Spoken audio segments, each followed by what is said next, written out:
walk, I will also introduce Kelly Souders, executive producer.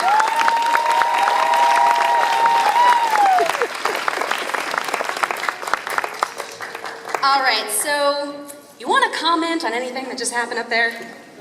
Kelly? I thought it was awesome. Well, you know there'll be audience questions about that, so. Yeah. Actually, we were talking a little bit backstage about filming this episode. What do you mean? Something that made you laugh. Well, everything makes me laugh, so there's that. But we had, I guess it just happened. The funny moment where we like look at each other and look at the red button, look at each other, and sprint across in heels. It was good. All right, since I know you're not going to reveal anything about the episode, let's talk a little bit about the fact that Catherine and Vincent have hooked up. They have. A few times. Yes. But one of the things I think that's really cool about the show is that you weren't afraid to go there. It wasn't drawn out, it wasn't a long, like, will they, won't they. So how do you balance that with, keeping it interesting and keeping the drama going? I think you'll find that there's no problem with keeping the drama going after that. Really? Stuff happens? Just a few things. And that was something that myself and Jen and Sherry and Brian sort of really worked with. We worked very closely with CBS Studios and CW Network and kind of decided to bring it up with our writing stuff. And by the way, I have to say, Jay really wanted to be here, but he is having his first baby soon, so he couldn't be. But he was sorry not to come. And I also have to give a shout out because some of our awesome staff is here. Where are they? Over there, and this episode was also written by Blair, who's not here, and Roger, who's sitting right there, and it was edited by Jim, who's in the hat two doors down, and I have to give a shout out to them too, because they're amazing. Okay, so one of the cool things about the show is the relationship between all the women. Yeah. So talk a little bit about both story crafting and then working with these actresses. Do you want to start with story crafting? You start with actresses. Okay. I love the girls on this show so much. Nina and I have become really close friends, and Nicole is like the sweetest person who's ever existed on the face of the planet. And so I think that bleeds into the kind of sisterly friendships in both of those relationships, and I love playing it. It's like one of my favorite things to do is come to work and like joke around with those girls every day. It's so fun. And I think, Jen and Sherry created the pilot, and I think they had that in mind, that they wanted, there's so many like guy, cop, buddy, movies, TV shows, that they really wanted to show sort of the female version of it. And I think the staff, is really globbed onto that. And I think also the chemistry, like there's so much that we don't get to show that's like ends up, the edits are always like over, just because you always get so much great material, and there's always these great moments that just are them like cracking up together behind the scenes. And so it makes it very easy and fun to write for them.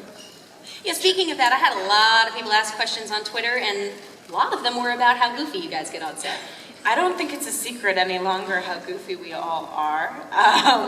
It's pretty goofy. Nina and I all of us sing often. Kelly doesn't know this, but we sing all of the dialogue, sometimes like we're in Les Miserables, which is fun. Plus they have a little game that they play on set called That's What He Said. Or She Said. Or She Said. But a lot of times that's what he said, because it's between the two girl buddy cops. So, anyway. We're really mature. Please tell me someone filmed you guys singing.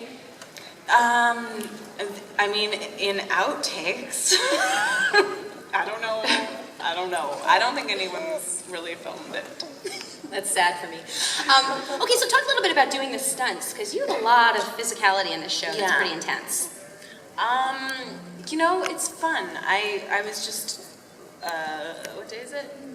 Thursday night, we were just shooting a big fight scene that's coming up in an episode, and we work with this great stunt coordinator, and my double is Kim Chang, who I've been working with since Smallville. So like we have a great relationship, and I love doing it. It's like, I don't know, it's like dancing. It's fun. Well, what is the difference between doing this show and Smallville? How's the whole experience different? For me, it's completely different. I feel like I'm much more involved in the process. I know what's going on. I talk to these guys. And the show is very different. I think it's a different animal. I think, Chris, being the lead, it's like you really carry a different weight than you do when you're, fifth on the cast list or whatever. So, and I think it's not a huge secret that it's hard to find people who can really carry a show, and that's the reason why they call carry shows, because you really are literally carrying it on your back. You're having to be there every day. They won't tell you this, but they work insane hours. They can easily be working 12, 14 hours a day. Jay has to put on Beast makeup. That takes hours and hours before he even gets to set. And they really don't get very many breaks. So, and you have to come with that kind of enthusiasm and that sort of insight and drive to like make each episode further than the one before it. And it really is you really are carrying a show. So I think that's quite massive. Yeah. Well, I also have to say it's kind of nice to hear that the guy's in makeup longer than the girl. Yeah. It is, it's nice. I am only in makeup for like a half hour. Makeup and hair together. All right. Well, tell me a little bit about how passionate the fans have been, because I know I've talked to some of them on Twitter, and wow. Right? Yeah. No, they're the most passionate fans. Yeah, it's true. Like, I haven't quite experienced anything like it, to be honest. And I was on Smallville, and those were passionate fans. But these guys, I don't know, like, I feel like they're so committed to this show, and it's really nice. I think it keeps all of us going. And I think we also owe a lot to the Beasties. We really do. And if we, hopefully, knock on wood, we'll be having a season 2, and that's a lot to do with the Beasties and being so vocal. It really would. Thank you. Is there a date that we're going to hear about this? Let's say May. I mean, we don't know, but around upfront time. Mid-May. Okay, so is there anything that you can tease about what's coming up for the rest of the season? I think Kelly should do the teasing. There's a lot of teasing There's to so many things. happen. Oh my God. Well, okay, yeah. So you saw that. I mean, it literally doesn't stop from here on out to the end. Like every single episode has some massive reveal, some major turn, some major twist. There literally isn't like a quiet one among them. No, you can't miss any episode from this point on, or else you'll be like, what is going on? There's a lot that happens. Yeah, and it's the kind of thing that you really also have to watch until the very last second of every episode. I'll just say that too. Lots of reveals at the very last second. Yeah, some really good ones. Better hope your recorder doesn't cut it off, so watch it live. Okay, so let's take some audience questions. First of all, thank you guys for coming. We really, really appreciate your time. And we love your sweatshirt thank too. you. My God, that's awesome. Kristin, you had done an interview a while ago and Yeah. mentioned that you were a big Star Trek fan. I have to know which series. Well, for me, it was Next Generation. Yeah. Thank you. Yes, I mean that is the reason why we got a color television with channels. Thank you. Hi, Kristin. Hi, Kelly. Hi. So my question is for Kristin. So I think Catherine, in my opinion, has this like really dynamic character. I mean, she has this like romantic side with Vincent, and then she has like a big sister kind of thing, and then a bestie with Tess, and then a career woman where she gets to kick some ass. But my question to you, kick butt. So my question is to you, what's like your favorite part of her character that you like to play? You know, Catherine, the way that she is in all of those circumstances is rooted all in the same things. I love her caring of others, the fact that she will do anything to keep people in her life safe to her own detriment. I love playing that struggle for her because I think that she does want something more for herself. But that guilt about her mother just is with her all the time. And will override any other thing that's going on for her, and I like playing that. If that makes sense. Makes sense. Thanks. Thank you.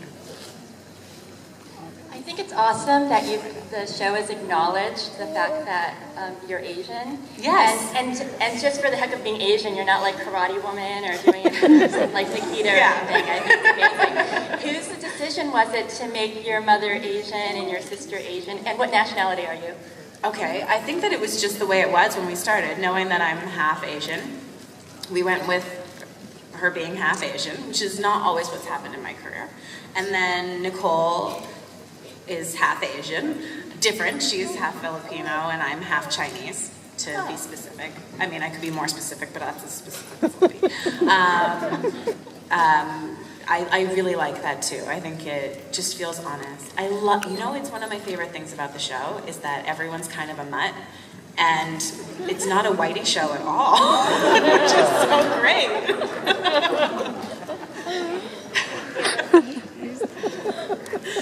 Hi, Kristin. Hi. I'm a fan, first of all, since I was 10, but... Oh, awesome. Yeah, thank you. So who do you identify more with, Lana or Catherine? More what? Who do you identify more with? Catherine. Yeah. Very much so, but I think I've taken more ownership of the character than I did when I was learning Lana, but I relate a lot. And that might be because I'm playing Catherine right now and not playing Lana, but Catherine very much. Thank you. My question is for Kelly. Do you do anything that's regular to you, but would be considered weird to regular people as being a producer? As a producer or just in general in my life? In general. Wow, I don't know. You could ask the staff that. They probably have a lot more insight into who I am than I do. Anything I do that's weird? 5 o'clock. Oh, thank you. Okay, see, yes. And this actually came from Smallville, from Jeff Loeb, but because he used to do it, and then somehow I took it on, which is 5 o'clock rant, where my blood sugar will kind of dip late afternoon like everybody else's, and I'll kind of be sitting in the room staring at the board with nothing to say for like an hour, and then at 5 o'clock I go on the 5 o'clock rant, which is me jumping up and having some sort of like vision, whether it sticks the next morning or not, and just kind of, I don't know, I think I just like go off for like 5 or 10 minutes just with this insane like blacked out energy that didn't come for the previous hour. 5 o'clock rant, great, thank you. No idea. Hi, I just wanted to say thanks for being here. I'm a huge fan of the show. And I was wondering, since we're like 2/3 or more way through the season, and hopefully we get a second, but how your vision of the show, like when you guys first started out, has it met your expectations? Have the stories gone off in different directions? And what's your vision for the rest of the season or the future of the show? Because it seems like it's gotten away from the procedural to more of the mythology. Well, I think Jen and Sherry, obviously, when they created it, you work on a pilot, and then the pilot ends, and then there's the series too. So I think that it ends up shifting no matter what show it is when you sit down and you start getting to know the characters more. So I think like the first couple episodes usually are like introduction of like getting to know just who they are kind of on a more basic level, and then luckily the audience keeps tuning in and everybody gets to know them, so you get to take it into areas that now the audience is on the ride with you because they know the characters. And so like when Catherine screws up or when she covers up a murder for the first time, it's only because you kind of got to know her a little bit up front that that takes on its own life. And so I think as the show progresses, we all get a chance to really live with the characters in a way that so it evolves naturally. And I think I don't know. I have to say, like this run, I'm incredibly proud of it, and I'm so excited about how it goes from incredibly surprising action to something that's incredibly deep and emotional to something charming and fun and romantic and epic, and it just sort of allows you. I mean, I think for writers, it's like a dream job because you get to do everything. I hope for actors, I don't know. Kristin's kicking me under the table. No, I'm not kidding. No, but I do think that kind of lets you do it. So it's kind of progressed just naturally. Okay, I think this is going to be our last question. My favorite part of the show is the one-liners that you have every now and then. And I think my favorite one-liner was in the pilot episode where you just kind of threw your ex-boyfriend under the table for the marijuana possession. Oh, right. That's great. I wanted to know what your favorite one-liners were. Oh my gosh. Tums is one of my favorites. Tums? When JT says, we're all gonna die, I'm gonna go get some Tums. I love that. Tess says some funny ones. I know. I really like in this one when JT's talking about, sorry about tranking you. Can we talk about that later? I don't know, there's there's great lines. I can't think of them all right now, but there's some really funny ones. And that's one of the things that's amazing about this cast, is that the entire cast can do comedy, which, is it's not, It's true. usually They're you so sit there and you go, who can I give this joke to in this scene? Oh, there's the one comedy person, but actually this entire cast can do like one-line zingers and actually all the emotional elements as well, but it's a real privilege. Okay, guys, thank you so much for being here. This episode will air in its entirety, so you see what happens next, on April 17th. So let's give a big round of applause for Kelly Souders and Kristin Kreuk.